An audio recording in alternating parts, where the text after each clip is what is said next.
காசு பணம் இல்லாதவன் ஏழை மகன்தான்.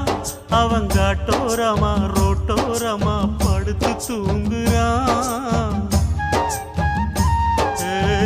சொத்து சொகம் உள்ளவனோ செல்வ மகன்தான்.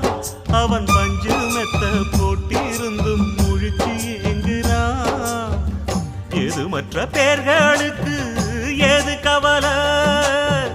4 காசு வச்சிருந்தா 100 கவலை.